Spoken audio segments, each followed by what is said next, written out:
మంత్రి గారిని సూటిగా ఒక 5-6 ప్రశ్నలు మాత్రమే అడుగుతాను, ఉపోద్ఘాతంలోకి వెళ్ళను అధ్యక్ష.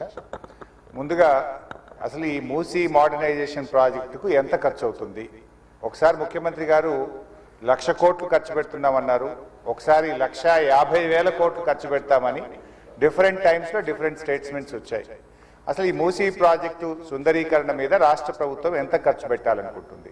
ఎందుకంటే ఒకవైపు పిల్లల స్కాలర్షిప్లు ఇవ్వమంటే డబ్బులు లేవు, కోసుక తింటారా అంటున్నారు, లేదా రిటైర్డ్ ఎంప్లాయీస్కు డబ్బులు ఇవ్వండి అంటే డబ్బులు లేవంటున్నారు. మూసీ సుందరీకరణ మీద 1,00,000 కోట్ల 1,50,000 కోట్ల ఎంత ఖర్చు పెడతామనుకుంటుంది ప్రభుత్వం? సూటిగా సమాధానం చెప్పండి. 2, ఇప్పటి వరకు మూసీ సుందరీకరణలో ఎన్ని నివాసాలు కూల్చివేశారు? ఆ కూల్చివేసిన నివాసాలకు 2013 భూసేకరణ చట్టం కింద పాత ఇండ్లకు కంపెన్సేషన్ ఇచ్చారా, వేజ్ లాస్ ఇచ్చారా, లేదా సింపుల్గా కేసీఆర్ గారు కట్టిన డబుల్ బెడ్రూమ్ ఇళ్లలో అసైన్మెంట్ చేసి పంపారా? 2013 భూసేకరణ చట్టం ప్రకారంగా 14.5 లక్షల రూపాయల డబ్బు ఇవ్వాలి వాళ్ళకు, పాత ఇంటికి R&Bతో ఎస్టిమేట్ చేసి డబ్బులు ఇవ్వాలి, అదేవిధంగా సెలబుల్ రైట్స్తో కూడినటువంటి 200 గజాల స్థలంలో కట్టిన ఇల్లు ఇవ్వాలి. ఆ రకంగా ఇచ్చారా, ఇవ్వలేదా, ఇస్తే ఎప్పట్లోకి ఇస్తారు, ఎన్ని నివాసాలు కూల్చారు?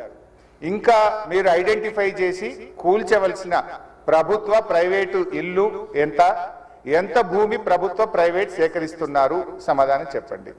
నంబర్ 3, గౌరవనీయులు మంత్రి గారు మాట్లాడుతూ ఆన్సర్ సిలో ఏమన్నారంటే హెచ్ఎండబ్ల్యూఎస్బి నీటిని హిమాయత్ సాగర్, ఉస్మాన్ సాగర్ లో పంపిణీ చేయడానికి చేపట్టింది, మూసీ నదిలోకి ఎప్పటికప్పుడు విడుదల చేయడానికి 2.5 టీఎంసీలు రిజర్వ్ చేయడం జరిగింది అన్నారు. అంటే స్వచ్ఛమైన గోదావరి జలాలను మూసీలో వదులుతామన్నారు, సంతోషం. మరి ఈ 2.5 టీఎంసీల గోదావరి జలాలు ఎక్కడి నుంచి తెస్తున్నారు? గత ప్రభుత్వం కాళేశ్వరంలో భాగంగా నిర్మించిన మల్లన్న సాగర్ నుంచి నీళ్లు మూసీకి తెస్తున్నారా, ఇంకెక్కడి నుంచైనా గాల్లో నుంచి తెస్తున్నారా? ఆ 2.5 టీఎంసీలు కాళేశ్వరం ప్రాజెక్టులోని మల్లన్న సాగర్ నుంచి వస్తున్నాయా, ఎక్కడి నుంచి వస్తున్నాయో సమాధానం చెప్పండి.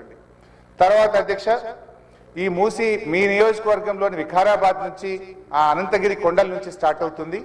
గత ప్రభుత్వం మూసీలోకి మురికి నీరు రాకుండా ఉండాలని దాదాపు 32 ఎస్టీపీలు కట్టాం. అందులో ఒకటి మన వికారాబాద్ దగ్గర కూడా ఒక ఎస్టీపీ కట్టాం. ఇవాళ ఆ ఎస్టీపీని మెయింటైన్ చేయక మోటార్లు బీకేసిండ్రు, గడ్డి పెరిగింది. ఆ ఎస్టీపీ ఫంక్షనల్ చేయక వికారాబాద్ మున్సిపాలిటీ మురికి నీరంతా ఈ రోజు మనం తాగుతున్న గండిపేట హిమాయత్ సాగర్ లోకి వస్తున్న విషయం ప్రభుత్వం దృష్టికి వచ్చిందా? ఆ ఎస్టీపీని ఎందుకు మెయింటైన్ చేయడం లేదు అని నేను అడుగుతా ఉన్నా. గత ప్రభుత్వ హయాంలో మేము మూసీలోకి మురికి నీరు రాకుండా ఉండాలని 32 ఎస్టీపీలు కట్టాం. మరొక 39 ఎస్టీపీలు కట్టడానికి కేంద్ర ప్రభుత్వానికి అమృత్ పథకం కింద మేము ప్రతిపాదనలు పంపాం. అవి మంజూరు వచ్చాయా, ప్రారంభించారా, ఏ దశలో ఉన్నాయో సమాధానం చెప్పండి. తర్వాత అధ్యక్ష, చివరి క్వశ్చన్, మరి మొన్న వరదలు వచ్చినప్పుడు మూసీ గేట్లు ఒకేసారి తెరిచి ఉద్దేశపూర్వకంగా ప్రజల ఇండ్లు మునిగిపోవాలి, రోడ్లు మునిగిపోవాలని ఈ ఉద్దేశపూర్వకంగా గేట్లు ఎత్తి ముంపు గురి చేసిన విషయం ప్రభుత్వం దృష్టికి వచ్చిందా? ఎందుకంటే పైన ఎంత వర్షం పడుతుంది, ఫ్లడ్ ఎంత ఉన్నదో చూసుకొని ముందే గేట్లు కొద్దిగా ఎత్తితే స్లోగా గ్రాడ్యువల్ గా ఫ్లడ్ బయటకు పోతుంది.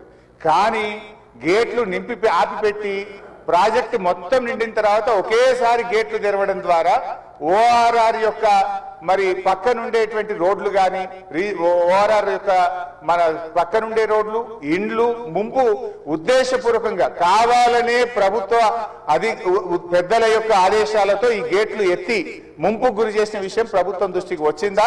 ఎందుకు ఆ రకంగా గేట్లు ఎత్తారు? ఒకవేళ ప్రభుత్వానికి ఆ ఉద్దేశం లేకపోతే ఆ అధికారుల మీద ఏమైనా చర్యలు తీసుకున్నారా? సూటిగా సమాధానం చెప్పాలని చెప్పి నేను కోరుతా ఉన్నా అధ్యక్ష. చివరిగా నేను చెప్పేది, మీరు పేదవాళ్ళ ఇంటికి రాకండి. మూసీ సుందరీకరణ పేరిట పేదల ఇండ్లు కూలగొడితే బీఆర్ఎస్ పార్టీ సీరియస్ గా వ్యతిరేకిస్తుంది. అవసరమైతే బుల్డోజర్లకు అడ్డంగా పడుకోనైనా అడ్డుకుంటామని గతంలో చెప్పాం. ఖాళీ స్థలాలు ఉన్నాయి, మీరు ఖాళీ స్థలాల్లో దాన్ని డెవలప్ చేయండి. మూసీలోకి గోదావరి నీళ్లు తెండి, మురికి నీరు లేకుండా చూడండి. కానీ మూసీ పేరిట పేదల ఇండ్లు కూలిస్తే మాత్రం బీఆర్ఎస్ పార్టీ ఎంత మాత్రం ఒప్పుకోదని మీ ద్వారా ప్రభుత్వాన్ని తెలియజేస్తున్నాం. శ్రీ కె శంకరయ్య గారు. అధ్యక్ష ధన్యవాదాలు. మూసి పునర్జీవ ప్రాజెక్ట్ చేపట్టడం ఈ మహానగరానికి మంచి శుభసూచకం. ఇప్పుడే కానీ ఇటువంటి కార్యక్రమం చేపడతా ఉన్నప్పుడు కొన్ని అడ్డంకులు వస్తూ ఉంటాయి, కానీ ప్రజలు చాలా ఆనందంగా ఉన్నారు. ఈ మూసీ నదిని ఏదైతే ప్రభుత్వం ఆలోచన చేస్తూ ఉందో అది ముందుకు తీసుకుపోవాల్సిందే. దానికి పూర్తిగా ఈ ప్రజలు సహకరిస్తూ ఉన్నారు, కానీ కొందరు ఇబ్బంది పెడతా ఉన్నారు. అయినప్పటికీ ఈ ప్రాజెక్టు పూర్తి చేయాల్సిందిగా కోరుకుంటున్నాం. శ్రీ కాలేరు వెంకటేశ్వర్.